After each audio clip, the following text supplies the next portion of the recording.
Au nom de notre unité pastorale et en particulier au nom des clochers de Thoin, je suis heureuse d'accueillir Monsieur l'abbé Simon Navot, qui a souhaité célébrer sa messe de prémisse dans notre église Notre-Dame d'Elvaux. Je salue ses parents, sa famille, ses amis.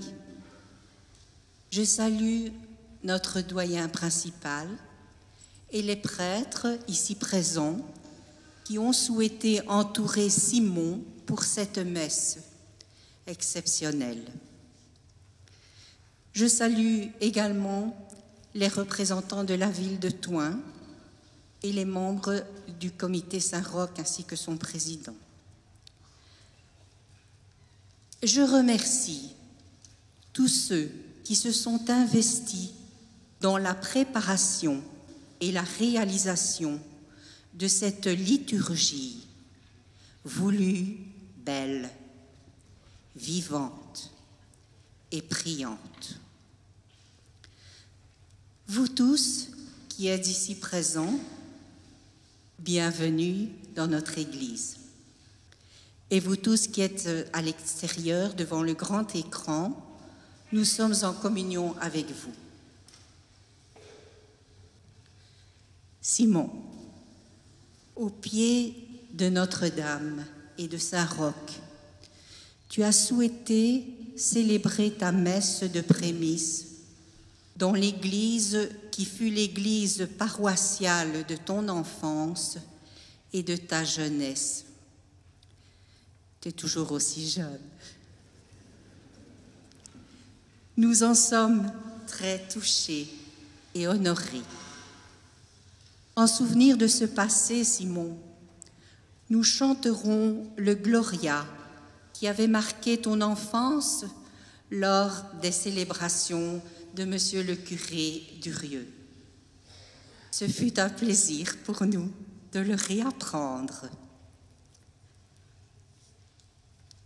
Simon, ton engagement définitif au service de l'Église est pour nous un témoignage extraordinaire de la réalité de la transcendance de Dieu, dont l'amour inconditionnel pour nous nous pousse à le choisir au-delà de toutes nos incompréhensions et de toutes nos priorités matérielles. Ce don de toi-même invite notre foi à se chercher et à s'affermir dans une société qui souvent a perdu le sens de la finalité de notre vie et la notion du spirituel. Nous avons entendu notre évêque envoyé en mission au collège pontifical à Rome. Tu auras ainsi la chance de recevoir une formation théologique approfondie dans une des universités pontificales de la ville éternelle. Nous avons aussi entendu que tu reviendras durant les vacances. Notre évêque a-t-il oublié de mentionner qu'il serait possible que ce soit à Thoin? Ce sera toujours une joie pour nous, cher Simon, de te réserver une place de choix au sein de notre communauté, dans nos assemblées et peut-être lors de la procession de Saint-Roch. Par le message de l'abbé Yannick, qui parlait aussi en ton nom, votre choix de vie nous a manifesté clairement que l'amour ne se calcule pas, l'amour ne se voit pas, l'amour se vit. Déjà, Simon, lorsque vous étiez en chemin vers l'aboutissement de cet appel, nous avons prié pour toi et tes compagnons, ainsi que pour tous les prêtres que Dieu nous donne. Cette prière est essentielle et nous te promettons de la continuer. Nous avons déjà aujourd'hui la chance de rendre grâce avec toi. Cher Simon, pour terminer, nous te souhaitons un ministère épanouissant, saint et fructueux, au service de notre Église de Tournai, pour le bonheur de tous et pour la plus grande gloire de Dieu. Simon, sois béni et remercié. Que Notre-Dame d'Elvaux t'accompagne et te protège partout où tu iras.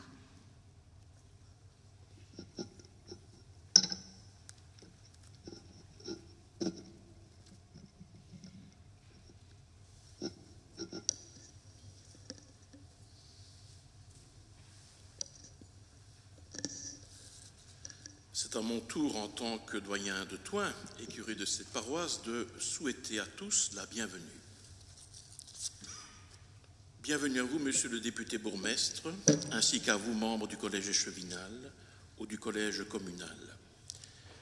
Vous étiez déjà là, monsieur le bourgmestre, dimanche dernier à la cathédrale, et vous êtes revenu encore aujourd'hui. Nous en sommes très honorés.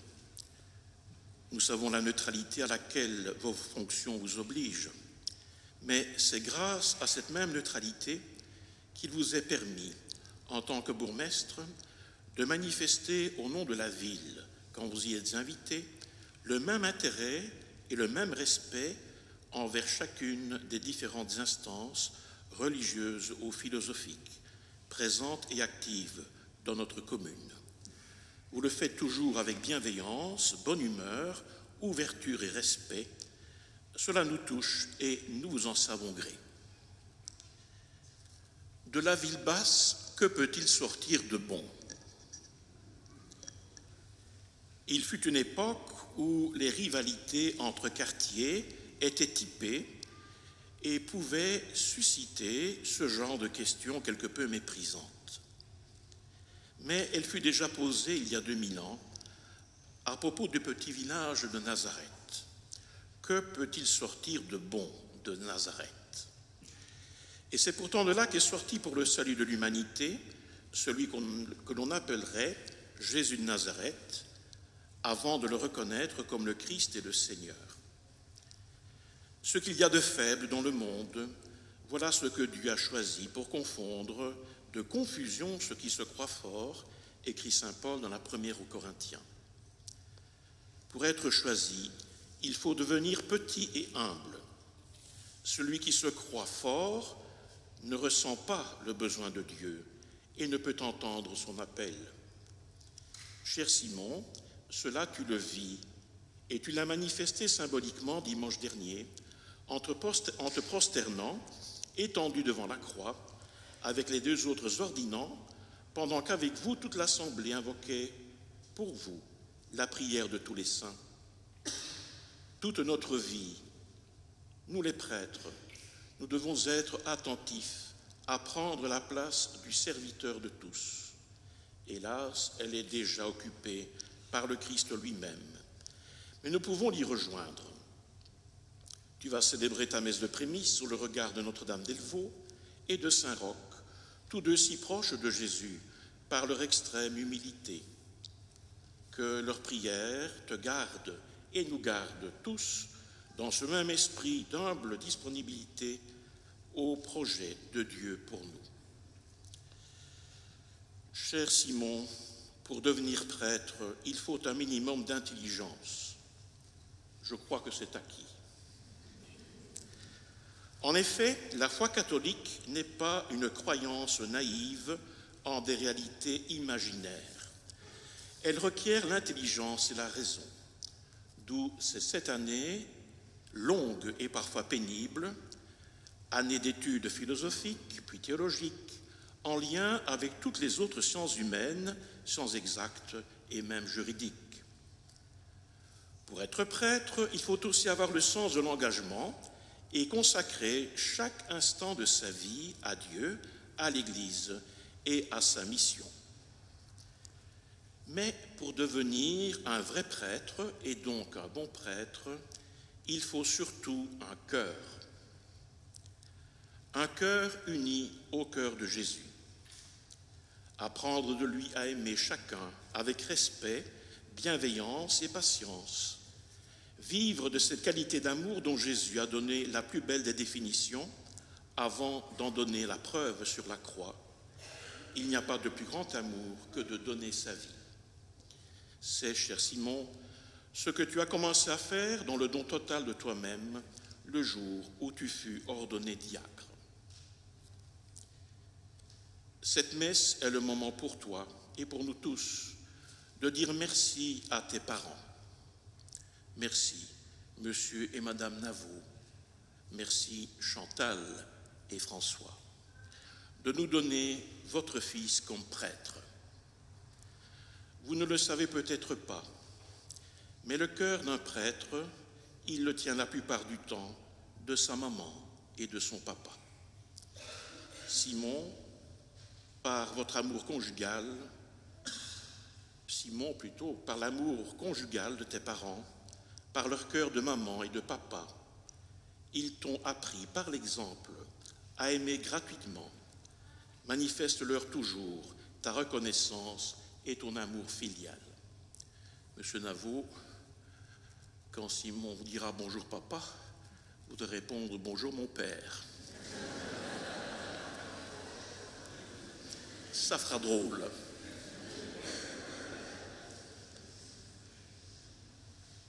Ton sens de la fraternité te vient de ta famille. Les beaux choix de vie des tiens t'ont permis aussi, en connaissance de cause, de faire ton propre choix du célibat sacerdotal, qui est don de Dieu pour ta joie et ton bonheur, et celui de tous.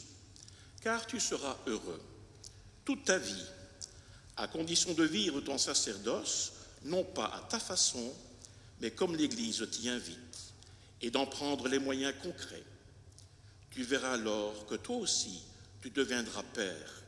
Tu donneras la vie, mais la vie la plus haute, la vie surnaturelle, à tant de personnes.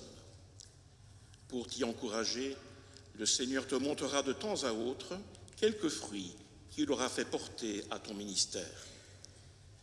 Cette messe est aussi le moment pour toi de dire merci à ta paroisse d'origine, les chrétiens qui sont ici, comme ceux qui ont déjà rejoint notre véritable patrie. Le Seigneur t'a appelé par toute une série de médiations, dont cette communauté qui t'a accueilli lors de ton baptême et a contribué à ta croissance dans la foi. Tu as été catéchisé, tu as reçu les sacrements et pris des engagements. Mais tu es aussi reconnaissant, je le pense, envers l'Institut du Sacré-Cœur et l'unité scout où tu as vécu ton enfance et ton adolescence. Célébrer ta messe de prémisse dans notre belle ville de Thoin, en ton église de la ville basse, est la plus belle manière d'exprimer ta gratitude envers ta communauté d'origine. Pour elle et ta famille, c'est le moment de rendre grâce à Dieu avec toi, de t'avoir appelé du milieu de nous. Nous en sommes tous reconnaissants, fiers et heureux. Pouvons nous lever.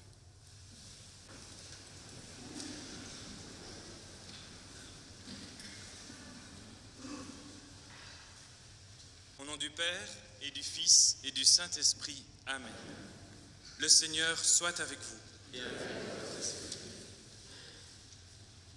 Préparons-nous à la célébration de l'Eucharistie en reconnaissant que nous sommes pécheurs.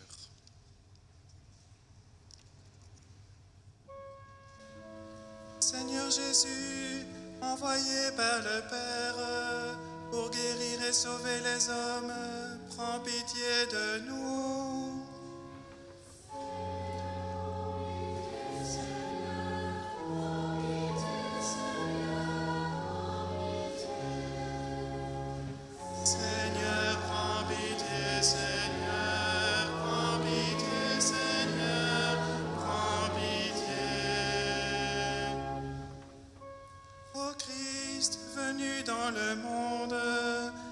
appelé tous les pécheurs, prends pitié de nous.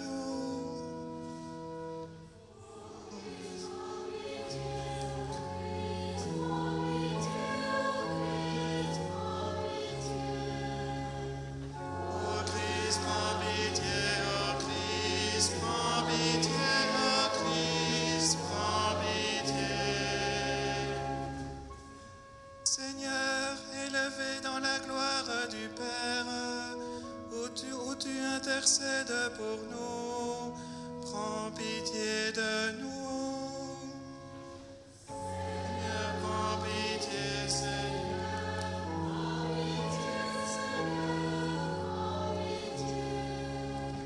Seigneur, prends pitié, Seigneur, prends pitié, Seigneur, prends pitié.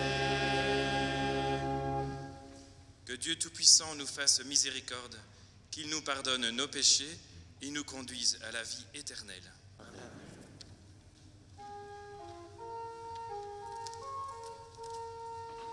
Gloire à Dieu au plus haut des cieux.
Prions le Seigneur.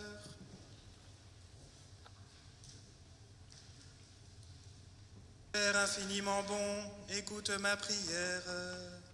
Ouvre mon cœur à la lumière de l'Esprit Saint, que je sois vraiment ce que tu attends d'un prêtre. Un homme qui célèbre tes mystères avec foi, qui se dépense au service de ton peuple et qui t'aime de tout son amour. Par Jésus le Christ, notre Seigneur et notre Dieu, qui vit et règne avec toi et le Saint-Esprit, maintenant et pour les siècles des siècles.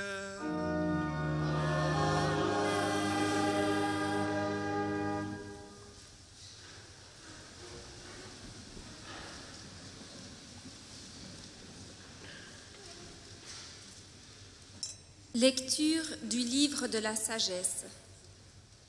Dieu n'a pas fait la mort. Il ne se réjouit pas de voir mourir les êtres vivants. Il les a tous créés pour qu'ils subsistent. Ce qui naît dans le monde est porteur de vie. On n'y trouve pas de poison qui fasse mourir. La puissance de la mort ne règne pas sur la terre, car la justice est immortelle. Dieu a créé l'homme pour l'incorruptibilité. Il a fait de lui une image de sa propre identité. C'est par la jalousie du diable que la mort est entrée dans le monde. Ils en ont fait l'expérience. Ils en font l'expérience, ceux qui prennent parti pour lui. Parole du Seigneur.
Lecture de la deuxième lettre de saint Paul, apôtre aux Corinthiens.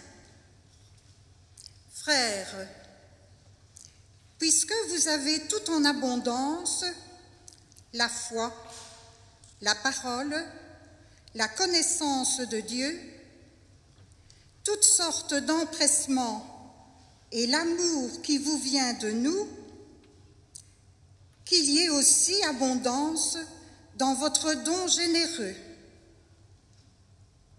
Vous connaissez en effet le don généreux de notre Seigneur Jésus-Christ. Lui qui est riche, il s'est fait pauvre à cause de vous, pour que vous deveniez riches par sa pauvreté.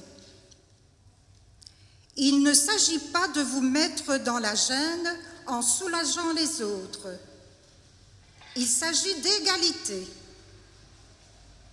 Dans la circonstance présente, ce que vous avez en abondance comblera leurs besoins, afin que, réciproquement, ce qu'ils ont en abondance puisse combler vos besoins. Et cela fera l'égalité. Comme dit l'Écriture à propos de la manne, celui qui en avait ramassé beaucoup n'eut rien de trop. Celui qui en avait ramassé peu ne manqua de rien. Parole du Seigneur.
Le Seigneur soit avec vous. Et avec votre esprit. Évangile de Jésus-Christ selon saint Marc.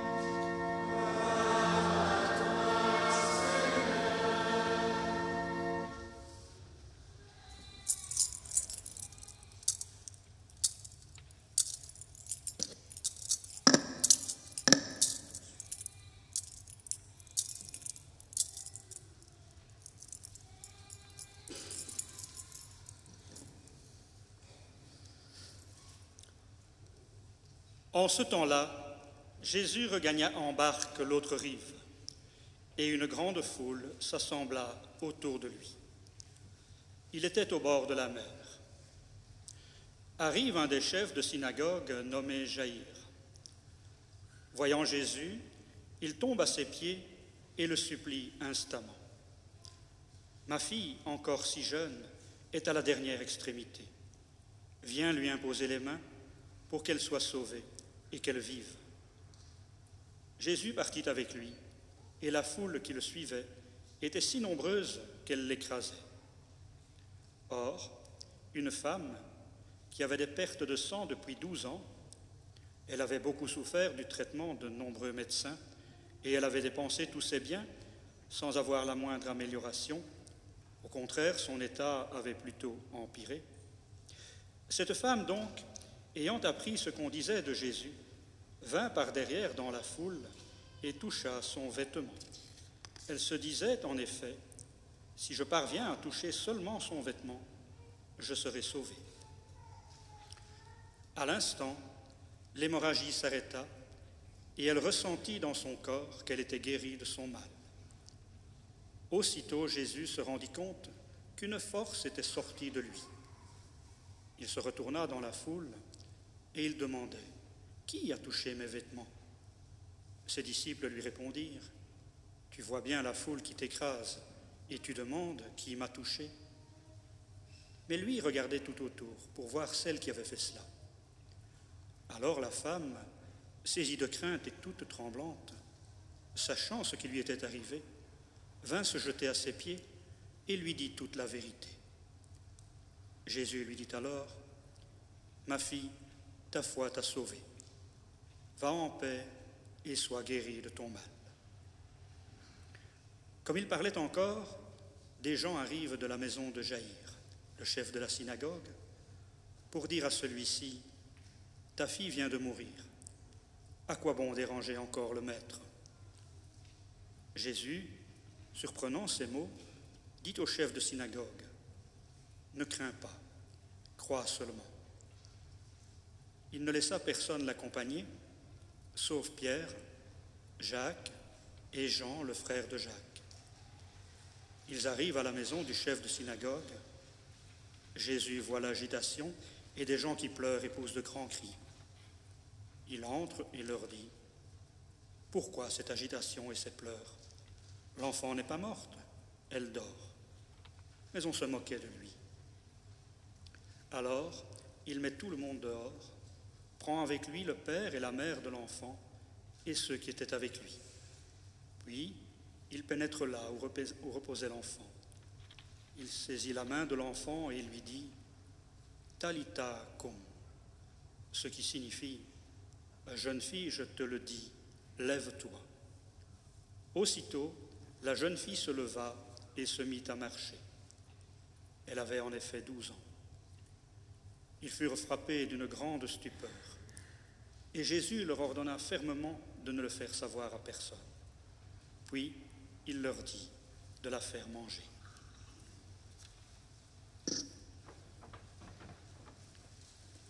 Acclamons la parole de Dieu.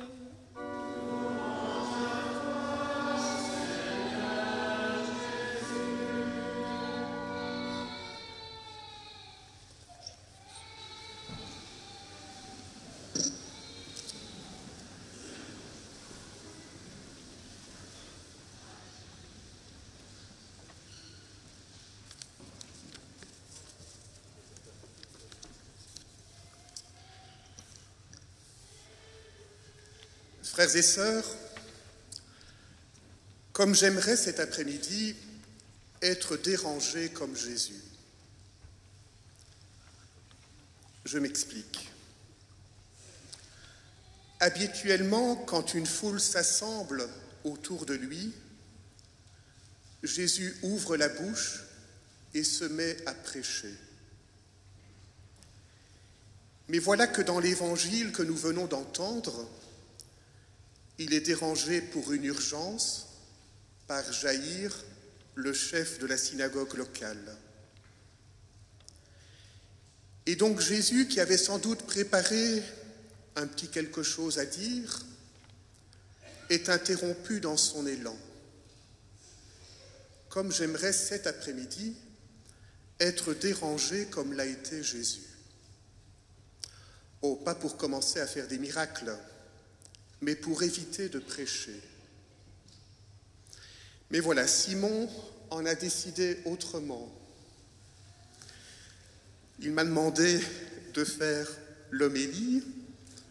Je suis un de ceux qui a étudié avec lui. Je suis l'abbé Fabian et je suis actuellement vicaire au nord de Namur, à Leuze-Longchamp. Et ces derniers jours, je me suis demandé, qu'est-ce que je vais bien pouvoir dire ? Alors je trouve une consolation dans la citation utilisée par saint Paul dans la deuxième lecture. Une citation qui a trait à la manne reçue par les Hébreux dans le désert. et qui dit « Celui qui en avait ramassé beaucoup n'eut rien de trop, celui qui en avait ramassé peu ne manqua de rien. » Et je prie pour que le peu que Simon ou vous-même pourrez cueillir dans cette homélie ne vous fasse manquer de rien. Par ton ordination, cher Simon, tu as été configuré au Christ. Oh, tu l'étais déjà, comme chacun de nous par le baptême. Tous, par notre baptême, nous sommes appelés à être un autre Christ. Et c'est pourquoi nous en portons le nom, nous qui sommes appelés chrétiens. Mais si par le baptême nous sommes configurés au Christ comme fils de Dieu, le diaconat t'a configuré au Christ serviteur, et voici que l'ordination sacerdotale a fait de toi l'image du Christ unique prêtre de l'Alliance nouvelle. J'aimerais repérer dans l'Évangile qui nous est offert ce dimanche des attitudes de Jésus, des manières de faire, pour mieux comprendre la mission que tu as reçue en devenant prêtre. J'ai repéré 7 attitudes de Jésus. Alors, vous pouvez, à partir de maintenant, dormir un peu, il fait chaud. Ne ronflez pas, non pas pour ne pas me déranger, mais pour permettre à votre voisin ou à votre voisine de dormir également. La première attitude de Jésus, c'est qu'il utilise une barque pour aller d'une rive à l'autre. Vous me direz, vous les descendants peut-être des bateliers de Thoin, que pour traverser un lac, une barque, c'est quand même bien pratique, comme une péniche pour voguer sur la Sambre. Le chrétien, lui, voit la vie comme un passage vers l'autre rive, celle de la vie éternelle avec Dieu. Un passage qui peut parfois être tumultueux, comme lorsqu'il faut traverser les tempêtes, des épreuves et des souffrances dont aucune vie n'est préservée. Jésus nous invite à traverser la mer de ce monde dans une barque. C'est la barque de Pierre, celle de l'Église. On y est secoué par les tempêtes qui surviennent sur la mer du monde. Mais il vaut mieux être à l'intérieur de la barque, même s'il est secoué, plutôt que de risquer de se noyer. Comme prêtre, Simon, sois un homme de l'Église et invite chacun de ceux que tu rencontreras à monter dans la barque avec nous pour traverser la mer agitée du monde et arriver à bon port sur l'autre rive. La deuxième attitude de Jésus, c'est qu'il se laisse déranger. Il n'a pas peur de laisser là ce qu'il pensait faire et même la foule qui l'attendait. Comme prêtre, tu auras parfois à laisser là tes affaires ou tes projets.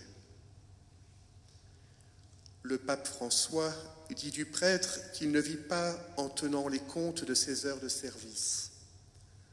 Il n'est pas un comptable, mais un bon samaritain à la recherche de celui qui a besoin d'aide. Il se dévoue à la mission non pas à 50 ou 60%, mais tout entier. Et comme tout bon chrétien, et comme exemple pour tout chrétien, il est toujours en sortie de soi. La troisième attitude de Jésus, c'est sa lenteur. Moi, je suis namurois et je trouve que Jésus ferait un bon namurois. Plus sérieusement, Jésus se laisse déranger, mais il ne devient pas un agité pour autant. Il ne faut pas perdre son temps, il ne faut pas traîner, aurait sans doute dit les conseillers en efficacité. Et avec raison. La vie d'une petite fille est en jeu. Mais voilà qu'en chemin, Jésus prend le temps de dialoguer avec une femme qui a touché son manteau. Comme il parlait encore, des gens arrivent de la maison de Jaïr pour dire à celui-ci « Ta fille vient de mourir, à quoi bon encore déranger le maître ?» Jésus n'aurait-il pas pu se presser un peu ? Notre Sauveur fait preuve d'une certaine lenteur, sur laquelle nous qui nous prenons parfois pour les sauveurs du monde, devrions méditer un peu. Sans doute cette lenteur a-t-elle à voir avec la confiance que Jésus met en son Père éternel. La quatrième attitude de Jésus, c'est qu'il éveille ou ranime la foi. Ne crains pas, crois seulement, dit-il au chef de la synagogue, dont la fille vient de mourir. Bien souvent dans ton ministère, tu auras, Simon, à combattre l'image d'un Dieu qui fait peur, pour aider ceux qui te seront confiés à se laisser aimer par Dieu et à lui faire confiance en retour.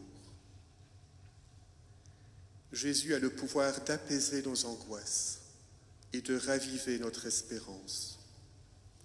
Ta foi t'a sauvé, dit-il à la femme qui avait des pertes de sang.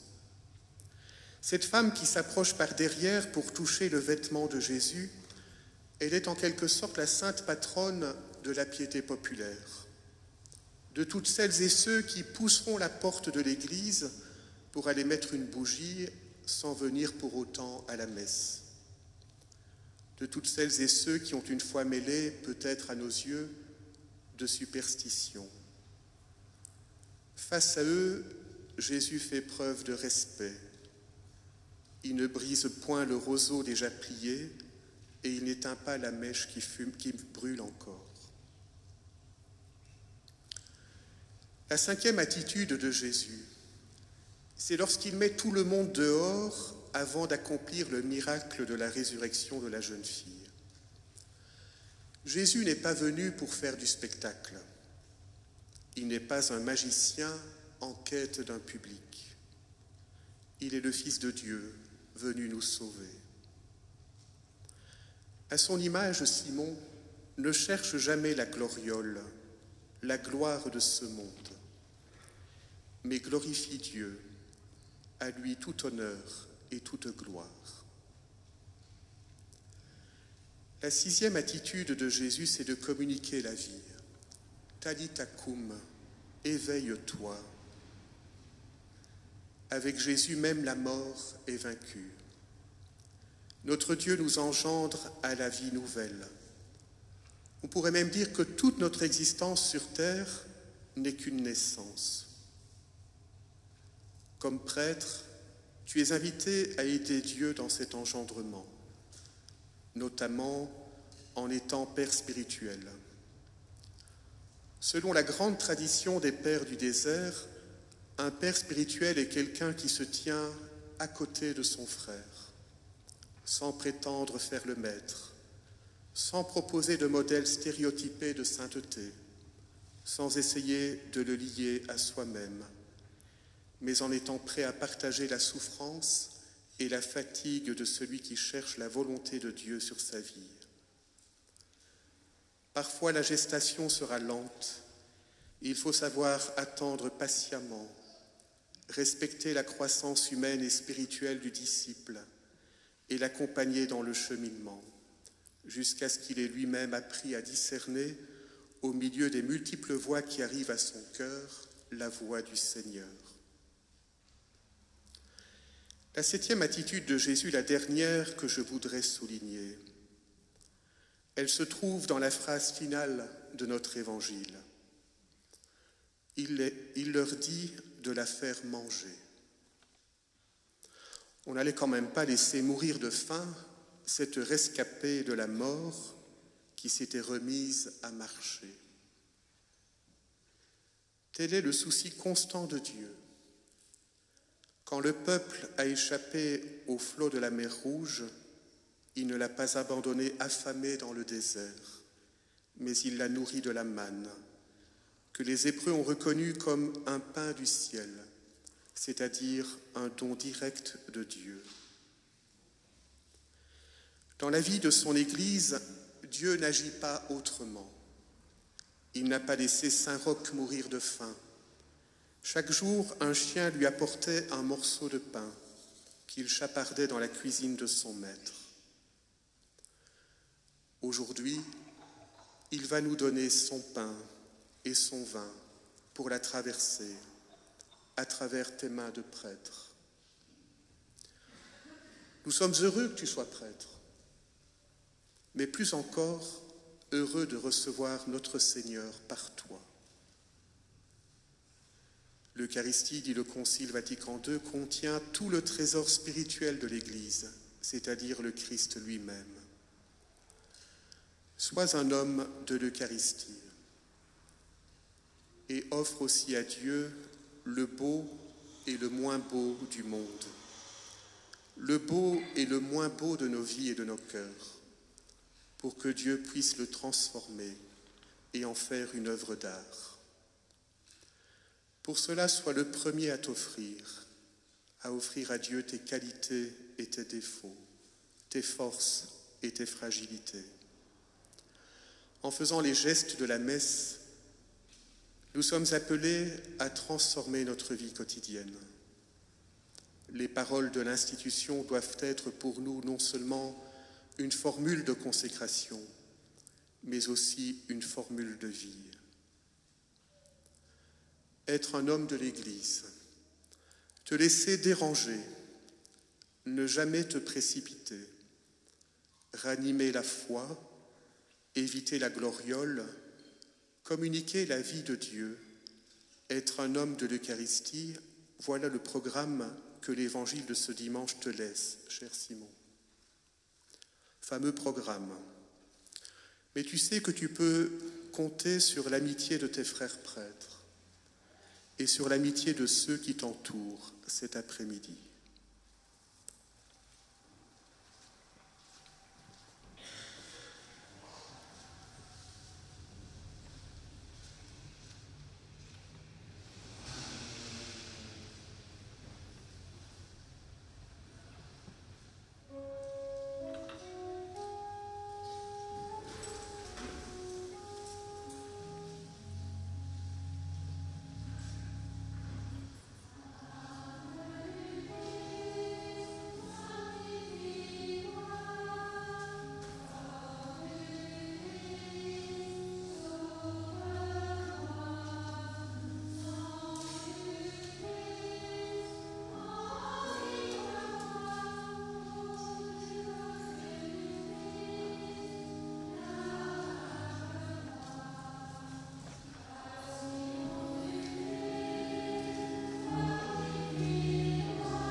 Ensemble, levons-nous et professons notre foi.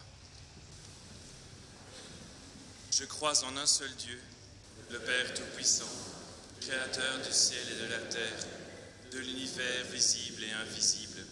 Je crois en un seul Seigneur Jésus-Christ, le Fils unique de Dieu, né du Père avant tous les siècles. Il est Dieu né de Dieu, lumière née de la lumière, vrai Dieu né du vrai Dieu. Engendré, non pas créé, de même nature que le Père, et par lui tout a été fait.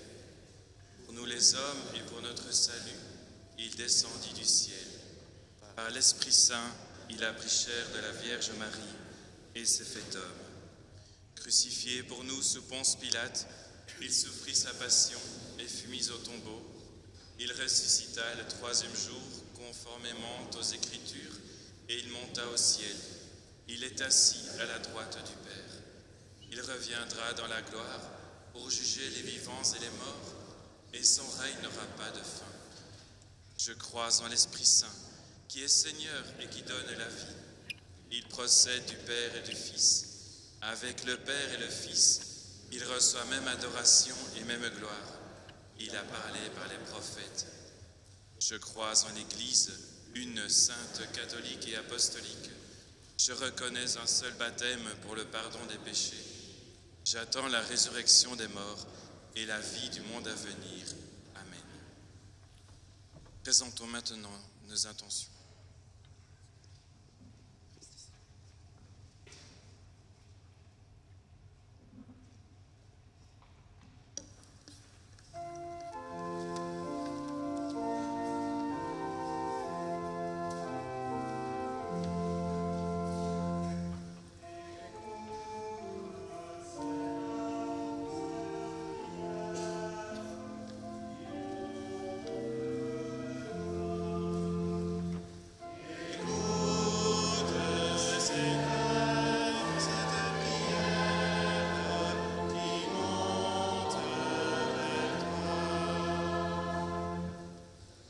Prions pour les jeunes, afin qu'ils osent dire oui à l'appel de Dieu, pour qu'ils répondent à cet appel avec enthousiasme, conviction, courage et fidélité.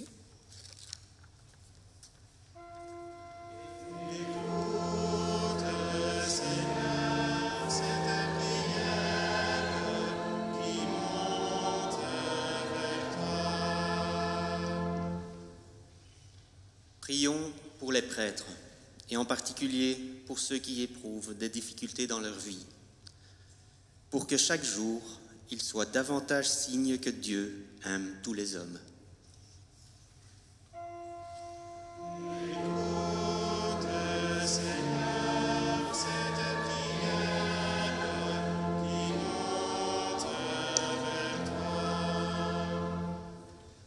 Prions pour nos communautés, qu'elles annoncent généreusement la bonne nouvelle du Christ ressuscité, sans peur et sans complexe.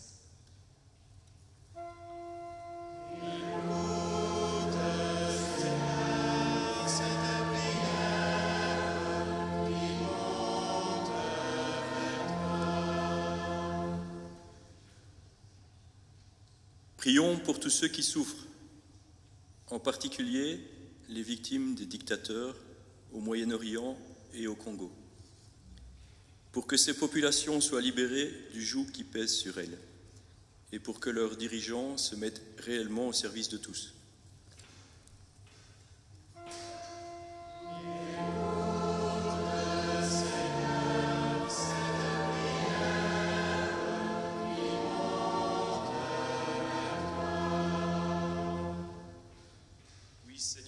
Reçois nos prières, écoute-les, exauce-les.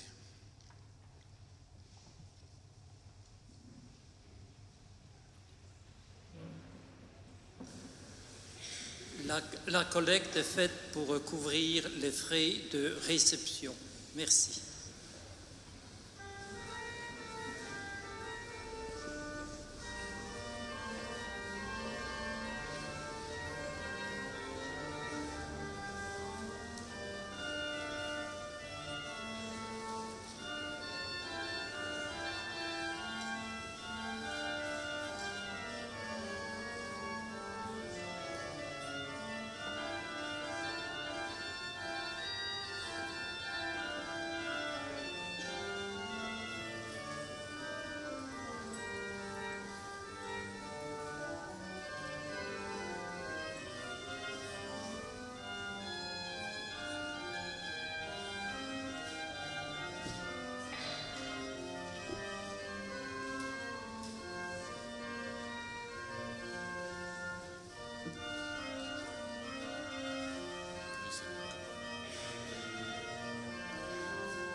La collecte est prévue pour couvrir les frais de...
Prions ensemble au moment d'offrir le sacrifice de toute l'Église. Accueille avec bonté, Dieu fidèle, le sacrifice que nous venons te présenter. Regarde ton Christ, à la fois prêtre et victime, en qui tu m'as fait prêtre. Donne-moi de m'offrir avec lui en offrande spirituelle à ta gloire, par Jésus le Christ, notre Seigneur.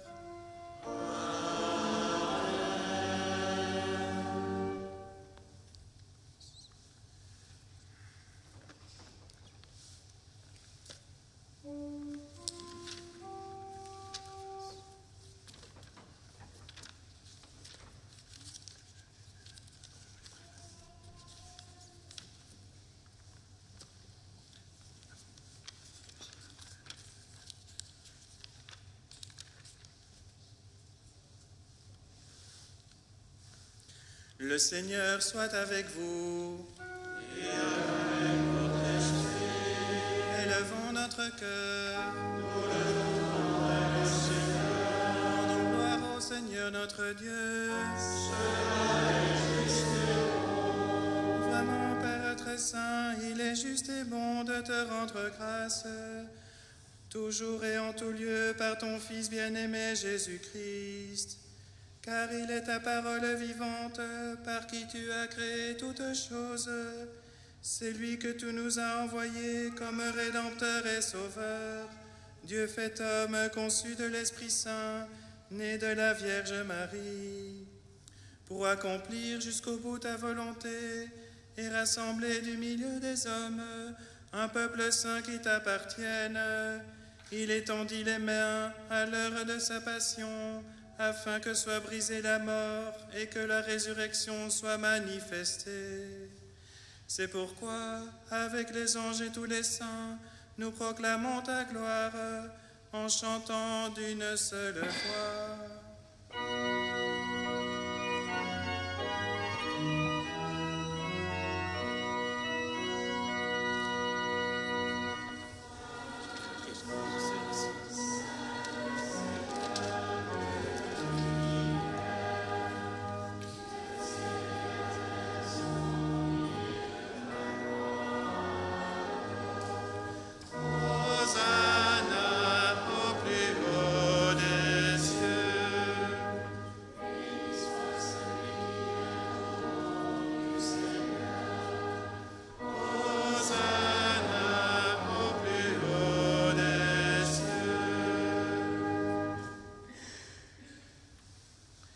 Tu es vraiment saint, Dieu de l'univers, et toute la création proclame ta louange, car c'est toi qui donnes la vie, c'est toi qui sanctifies toutes choses par ton Fils Jésus-Christ notre Seigneur, avec la puissance de l'Esprit Saint. Et tu ne cesses de rassembler ton peuple, afin qu'il te présente partout dans le monde une offrande pure. C'est pourquoi nous te supplions de consacrer toi-même les offrandes que nous apportons. Sanctifie-les par ton esprit, pour qu'elles deviennent le corps et le sang de ton Fils, Jésus-Christ notre Seigneur, qui nous a dit de célébrer ce mystère. La nuit même où il fut livré, il prit le pain, en te rendant grâce, il le bénit, il le rompit et le donna à ses disciples en disant: Prenez et mangez-en tous, ceci est mon corps livré pour vous.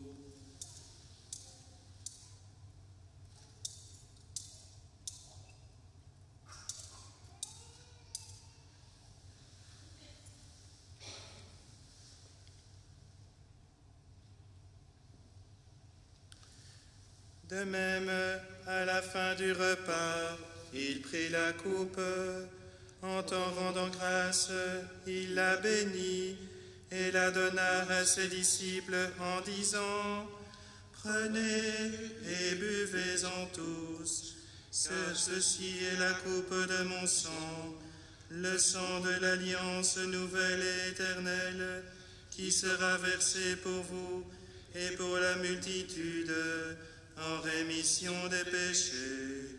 Vous ferez cela en mémoire de moi.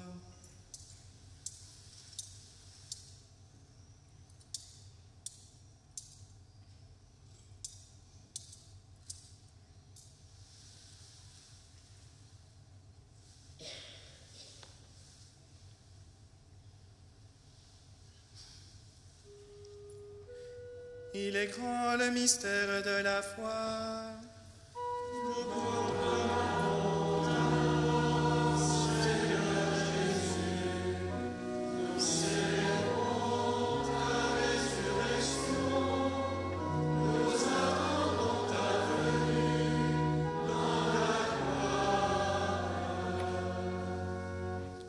En faisant mémoire de ton Fils, de sa passion qui nous sauve, de sa glorieuse résurrection et de son ascension dans le ciel, alors que nous attendons son dernier avènement, nous présentons cette offrande vivante et sainte pour te rendre grâce.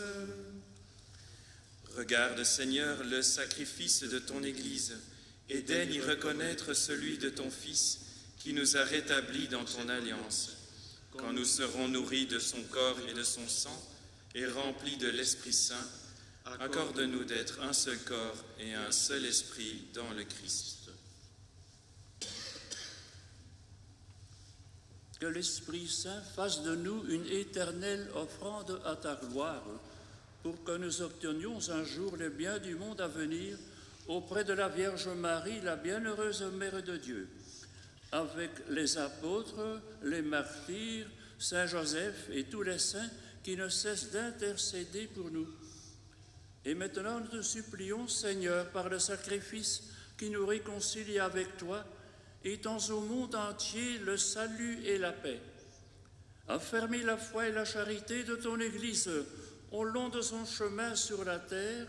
Veille sur ton serviteur le pape François, notre évêque Guy, l'ensemble des évêques, les prêtres, les diacres et tout le peuple des rachetés. Écoute les prières de ta famille assemblée devant toi et ramène à toi, Père très aimant, tous tes enfants dispersés.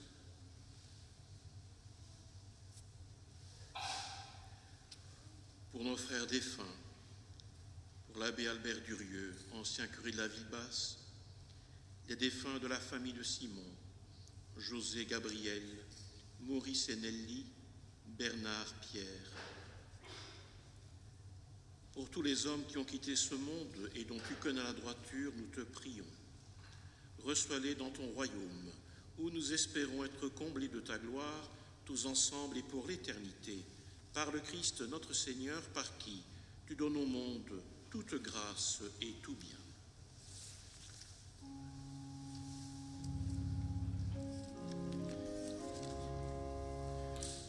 Par lui, avec lui et en lui.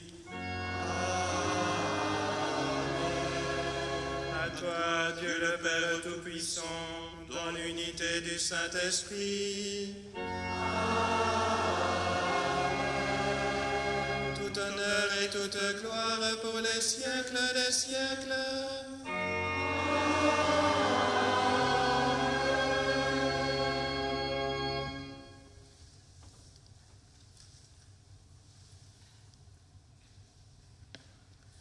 Comme nous l'avons appris du Sauveur, et puisque nous sommes tous enfants d'un même Père, selon son commandement, nous osons dire: Notre Père, qui es aux cieux, que ton nom soit sanctifié, que ton règne vienne, que ta volonté soit faite sur la terre comme au ciel. Donne-nous aujourd'hui notre pain de ce jour. Pardonne-nous nos offenses, comme nous pardonnons aussi à ceux qui nous ont offensés. Et ne nous laisse pas entrer en tentation, mais délivre-nous du mal. Délivre-nous de tout mal, Seigneur, et donne la paix à notre temps. Par ta miséricorde, libère-nous du péché, rassure-nous devant les épreuves en cette vie, où nous espérons le bonheur que tu promets et l'avènement de Jésus-Christ, notre Sauveur. Car c'est à toi qu'appartiennent le règne, la puissance et la gloire, pour les siècles des siècles. Seigneur Jésus-Christ, tu as dit à tes apôtres: je vous laisse la paix, je vous donne ma paix. Ne regarde pas nos péchés, mais la foi de ton Église. Pour que ta volonté s'accomplisse, donne-lui toujours cette paix et conduis-la vers l'unité parfaite, toi qui règnes pour les siècles des siècles. Amen. Que la paix du Seigneur soit toujours avec vous. Et avec votre esprit. Frères et sœurs, dans la charité du Christ, donnez-vous la paix.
Je vous invite à vous lever.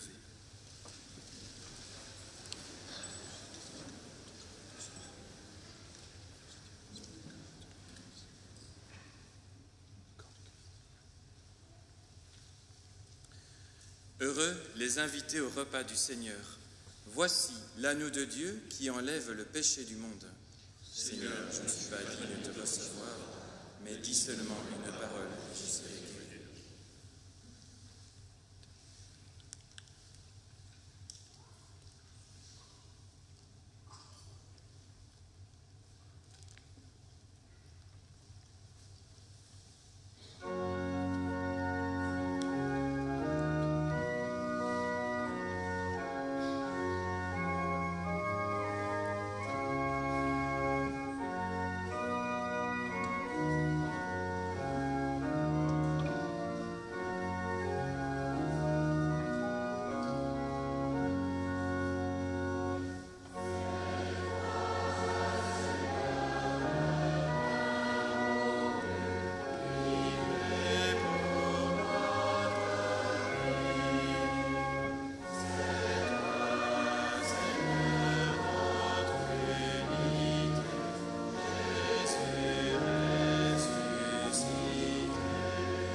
Prions le Seigneur.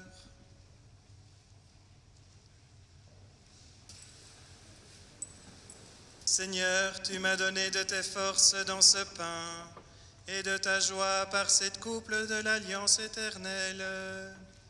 Mais accorde-moi assez de foi pour te servir, assez de courage et d'amour pour me vouer au salut de mes frères. Par Jésus le Christ, notre Seigneur.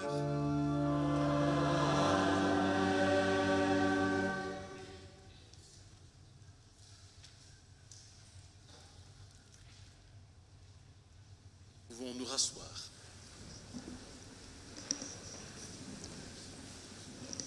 Après, on se lèvera pour la dernière fois.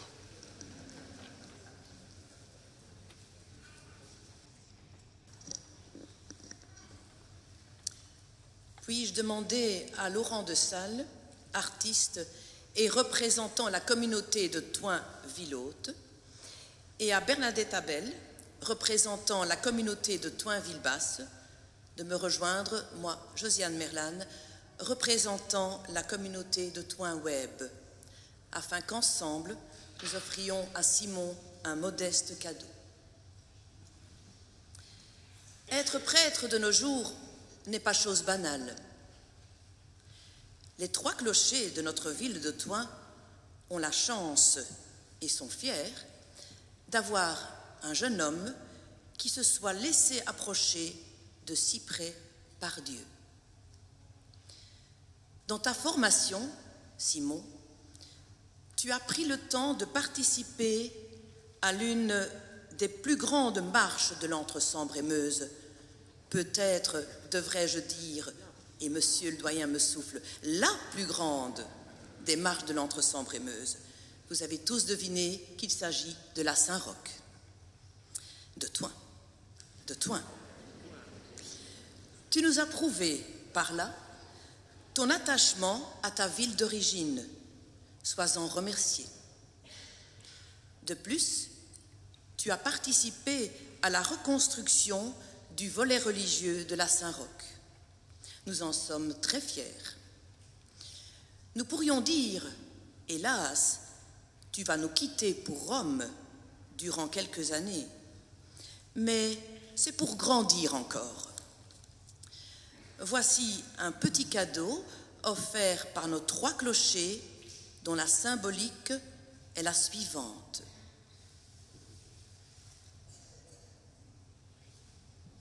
Pas au milieu peut-être, non ? Simon, dit Pierre, a jeté ses filets pour une pêche miraculeuse. Pour toi, dans ces filets, nous y avons mis Notre-Dame d'Elvaux, Saint-Roch, bien entendu, et le Beffroi, pour que tu les emportes avec toi. Ils figurent donc ici. Vous pourrez tout à l'heure vous approcher afin de mieux voir. Laurent, qui a réalisé cette œuvre, a inscrit sur la voile ta devise, Simon, Duc in altum, qui veut dire « avance au large ». Puisses-tu, Simon, être cette voile et nous emporter au loin. Merci.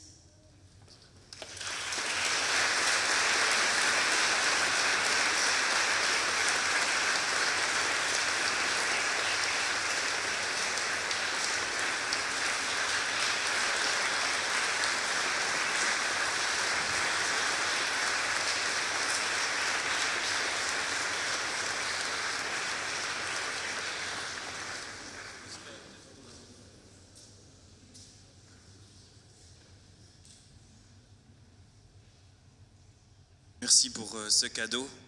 J'avais entendu qu'un cadeau se préparait, mais je ne me doutais pas du tout que ça pouvait être cela. Et c'est vrai qu'à l'ombre de Notre-Dame d'Elvaux et à l'ombre de Saint-Roch, il ne peut sortir que du bon, monsieur le doyen. Voyons, vous aviez hésité. Alors, tout à l'heure, on a dit qu'il y avait des vacances pendant la période à Rome. Que vais-je faire de mes vacances ?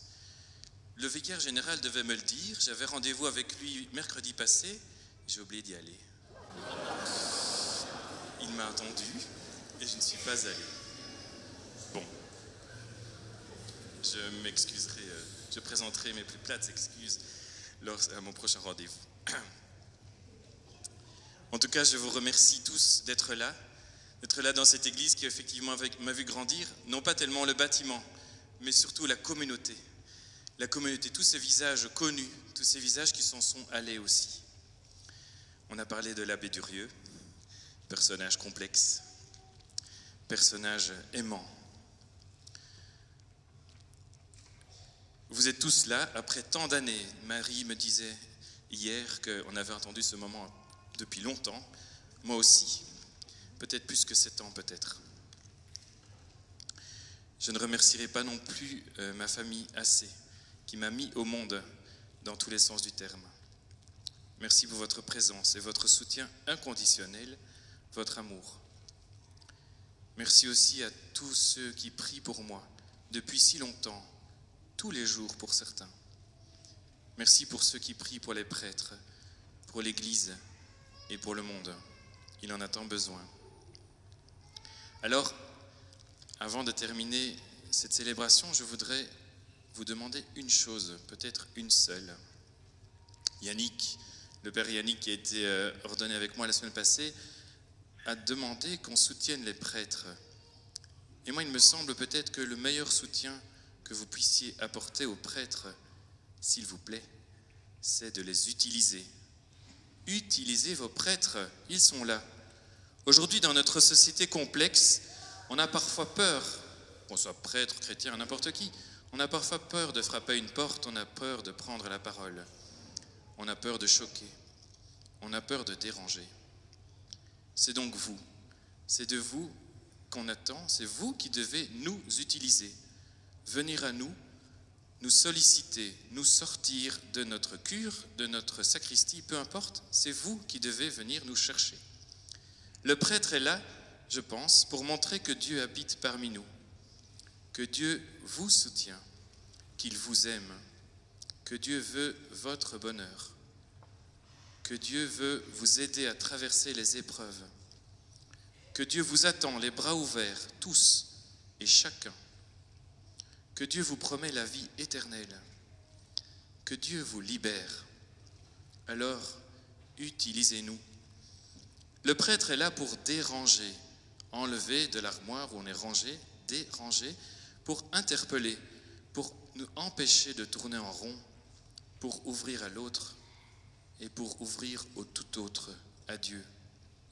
À bas le ronron, à bas la déprime, à bas la solitude, à bas le mal, à bas la maladie, à bas la mort. Utilisez les prêtres. Quelques exemples. Faites bénir vos maisons. Qu'est-ce que vous attendez? Posez des questions d'approfondissement de foi. Posez des questions d'approfondissement de la Bible. Interpellez-nous sur des questions de société, de morale, d'actualité. Sollicitez-nous pour un entretien spirituel personnel, un suivi. Sollicitez-nous pour une belle homélie. Merci, l'abbé Matteau. Elle était très belle. Il ne serait peut-être pas d'accord pour la marche Saint-Roch, puisque lui, il ne vous l'a pas dit, mais c'est un secret, il vient d'être nommé curé de Fosse-la-Ville, qui a une belle marche aussi. Mais nous, c'est chaque année, eux, c'est seulement tous les 7 ans. Sollicitez-nous donc pour un entretien spirituel, un suivi.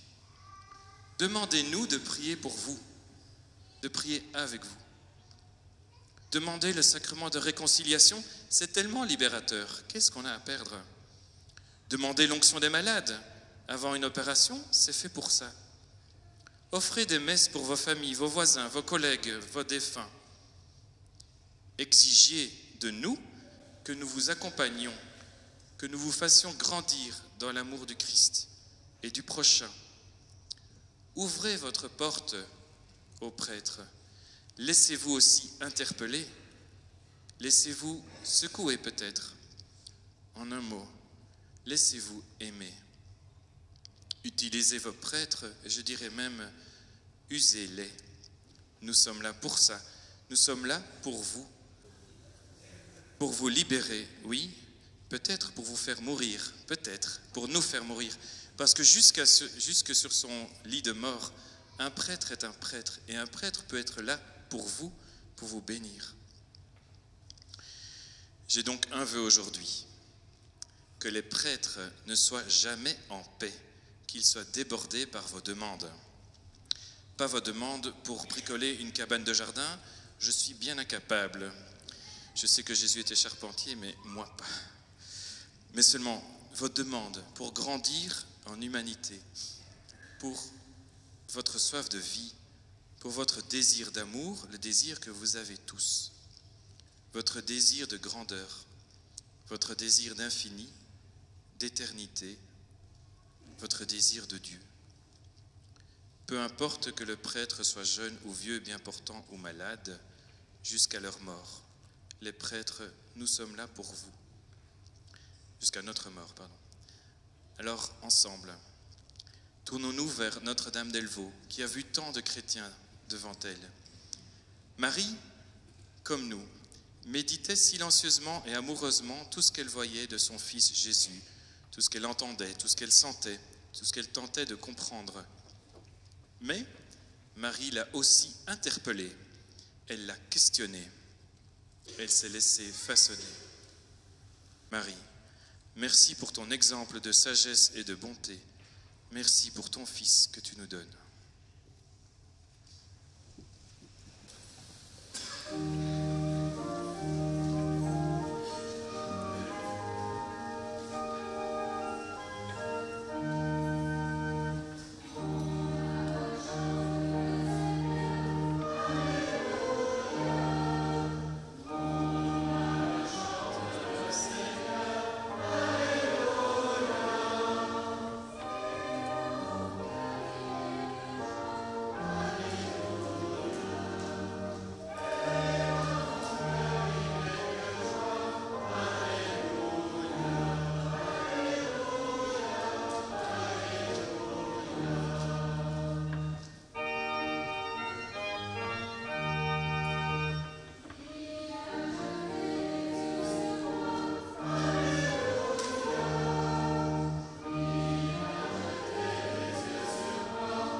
Rassurez-vous, vous n'allez pas entendre un discours supplémentaire.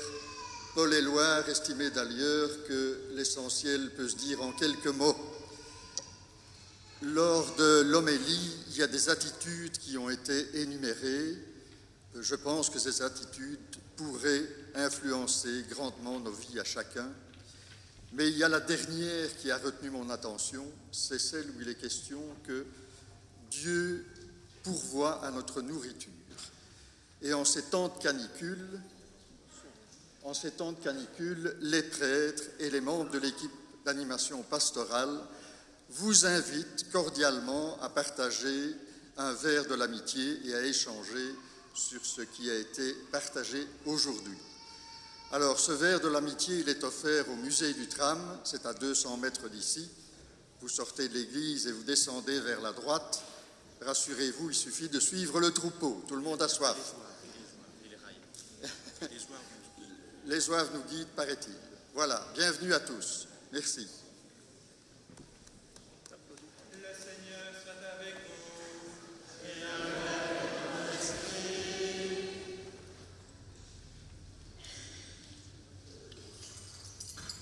toute force en ce monde vient de Dieu, qu'il dispose vos jours dans sa paix et vous accorde les bienfaits de sa bénédiction. Qu'il vous garde à l'abri de tout malheur et affermisse vos cœurs dans son amour. Riche de foi, d'espérance et de charité, travaillez comme de bons ouvriers du royaume et préparez vos âmes aux joies de la vraie vie.